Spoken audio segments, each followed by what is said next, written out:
Dr. Robin Sykes, and we're doing a Facebook Live today, just kind of a trial. It's like our first big effort to do this in the light of the COVID virus.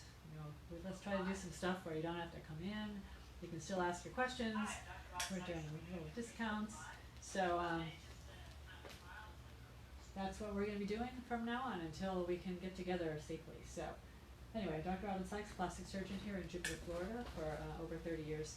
And I do frequently do seminars in my office on Wednesday. We're not doing them right now, but I want to do a little talk about fillers versus neurotoxins to get you kind of aware of the differences, and then tell you what we're trying to achieve with them, because there's still a lot of questions out there about what they are.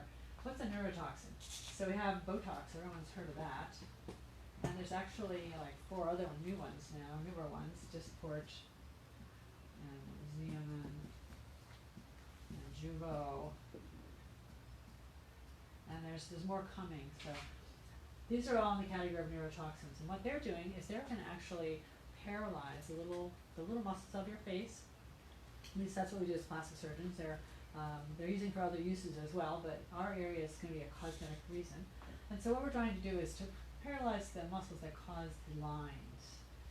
So the area where you do forehead, you do the crow's feet. We can actually do the muscles that turn your mouth down, and we can do the ones that cause the little lines on your nose.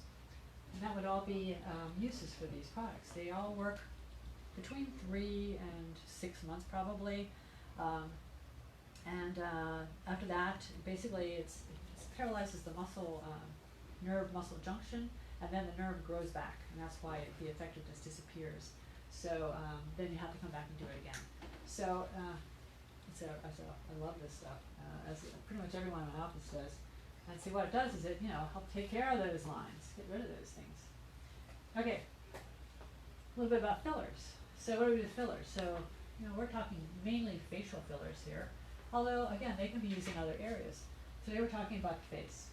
So with age and with time and with, weight loss actually, you can lose volume in your face because there are fat pads that give you plumpness to your cheeks and to your lower face particularly. And these areas, as you're losing volume, you're getting kind of depressed areas, particularly in the outer cheeks, and you're starting to get little lines here and lines here. And then of course, little lines around your mouth. All the places we don't want these little lines. So, these neurotoxins really don't work as well in those areas. We can do a little neurotoxin down here maybe for the downturned mouth, but it doesn't really help these lines, the marionette line, the nasolabial lines. On the other hand, facial fillers can do something that we never had the opportunity of doing when I first started my practice. We can actually give you some volume without actually taking it from other parts of your body or whatever. You can do that too. But these are right off the shelf products, and they can do amazing things. So what I'll do with fillers, and there are a number of these. There's Restylane, there's Juvederm, there's Radiesse. There are different types of fillers, but they can be used in many different ways. Typically, when I'm doing the filler over the bone, you're going to basically get cheekbones back. If you've lost some of the emphasis of your cheeks, you've lost volume there. And it's one of my favorite things with fillers, and for that I love Radiesse. And you can also use some Juvederm products and Restylane products in the same area. And these are hyaluronic acids. Radiesse is a little different. So what we're trying to do is mimic what's missing, what you've lost over time. You've lost fat in the cheeks. You can also use them nasolabial area, marionette area, and it helps soften all these areas as well. And then there's the lines around the mouth. What can you do with those? So you can actually kind of do what I see as more of rejuvenation, which is kind of giving you a little more of an edge and helping fill in some of these lines.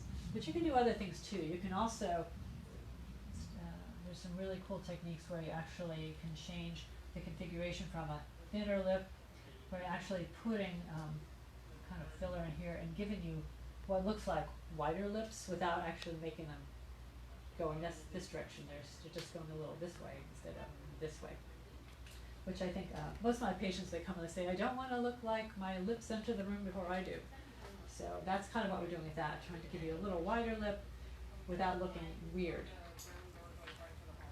Anyway, so if you have any questions or would like to hear more about these things, please give us a call.